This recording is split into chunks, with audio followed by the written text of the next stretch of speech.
Good morning, dear friends. In today's video, I will discuss the concept of correlation, how we have to find the coefficient of correlation by using direct and shortcut method.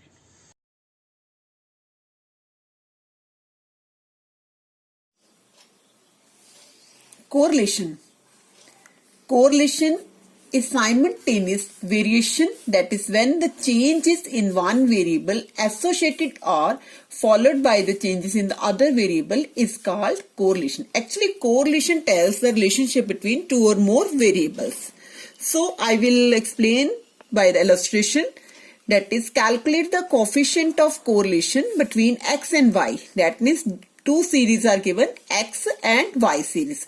From the following data, x is given 1, 2, 3, 4, 5 and y is given 5, 8, 11, 14, 17.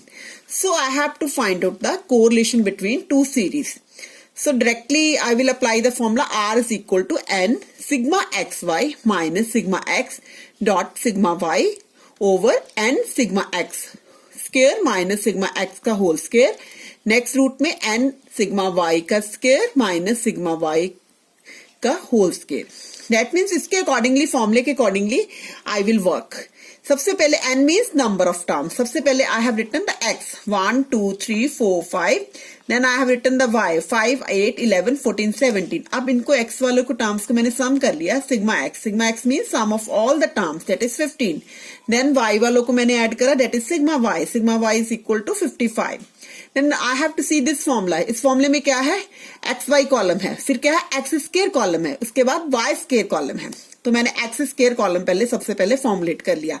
वो कैसे करना है formulate, x वाली terms का square कर देना. 1 का square 1 नहीं होता है, 2 का स्क्वायर 4 बन गया, 3 का स्क्वायर 9 बन गया, 4 का स्क्वायर 16 बन गया, 5 का square 25. That mean sigma X square क्या आ गया, सारी टर्म्स को हमने प्लस कर लिया, दैट इज 55. देन मैंने वाई स्क्वायर निकाल देना. वाई स्क्वायर कैसे निकाला, वाई की टर्म्स का स्क्वायर कर लिया. 5 का स्क्वायर 25, 8 का स्क्वायर 64, 11 का स्क्वायर 121, 14 का स्क्वायर 196, 17 का स्क्वायर 289. सब फिर उसके बाद हमने क्या करा, Y sigma Y square I have find out, that mean 695. इस सारी टर्म्स को ऐड कर लिया. उसके बाद फॉर्मूले में क्या, X Y column.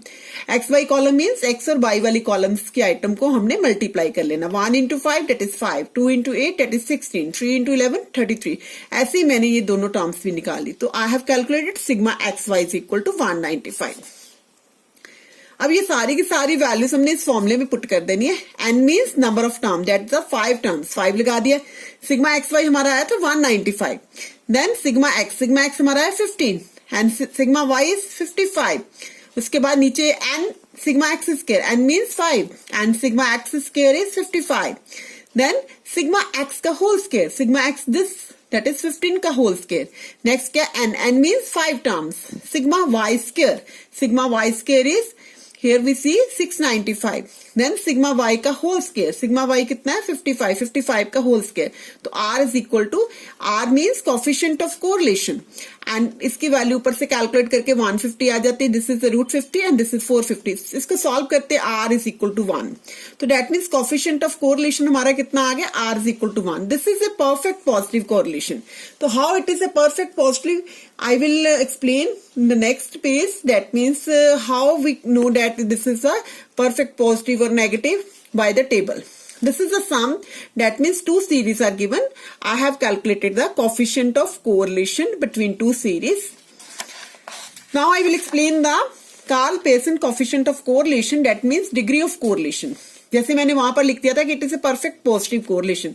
That means perfect positive कब होता है, जब +1 की वैल्यू आ जाए. और परफेक्ट नेगेटिव कोरिलेशन क्या होता है, जब -1 की वैल्यू आ जाए. फिर extremely high degree of correlation, that means 0.9 and more. 0.9 और 1 के बीच में अगर वैल्यू आती है, ऐसे -0.9 एंड >1 के बीच में वैल्यू आती है. उसके बाद sufficiently high degree of correlation means 0.75 to 0.9 तक जो वैल्यूज आती है. ऐसे इस तरफ क्या आ जाएगा, -0.9 से लेके -0.75. उसके बाद मॉडरेट डिग्री ऑफ कोरिलेशन 0.6 से लेके 0.75 तक. यहां पर क्या आ जाएगा, -0.5 टू लेके -0.6 तक. पॉसिबिलिटी ऑफ कोरिलेशन क्या होती है, जब जीरो वैल्यू जो हमारी आती है 0.3 टू 0.6, मतलब आर की वैल्यू अगर 0.3 और 0.6 के बिटवीन आती है तब हमने लिख देना होता है कि this is a possibility of correlation. That means अगर -0.6 टू -0.3 के बीच में आती है तो हम लिख देंगे पॉसिबिलिटी ऑफ कोरिलेशन नेगेटिव हो जाता है। ऐसे ये सारी निकल के absence of correlation, that means जब जीरो आंसर आ जाता है, that means there is no correlation between the two और more series. This is a table. That's why I have written in the first example r is equal to 1. There is a perfect positive correlation.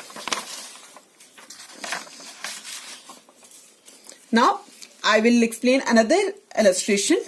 That means two series are given. X is equal to 27, 26, 25, 24, 23, 22, 21. And Y is 22, 21, 20, 19, 18, 15, 10. This is the two series. I have to find out the coefficient of correlation between X and Y series. Right? So here X is given 27, 26, 25, 24, 23, 22, 21 and Y is 22, 21, 20, 19 that is mentioned I have written. Then I have calculated sigma X. Sigma X is equal to 168. सभी terms को add कर लिया, ऐसे Y के terms को सारी को add कर लो, that means sigma Y is 125. Now in the case of here I will use the shortcut method instead of direct method.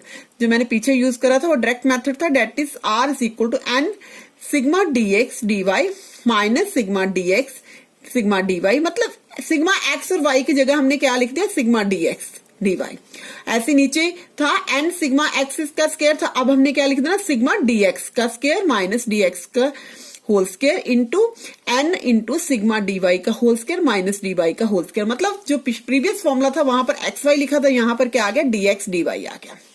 तो उसके अकॉर्डिंगली हमने वर्क कर देना। सबसे पहले हमने देख लिया dx, देखो कैसे निकालना है। dx का मतलब होता है x minus a means assumed mean.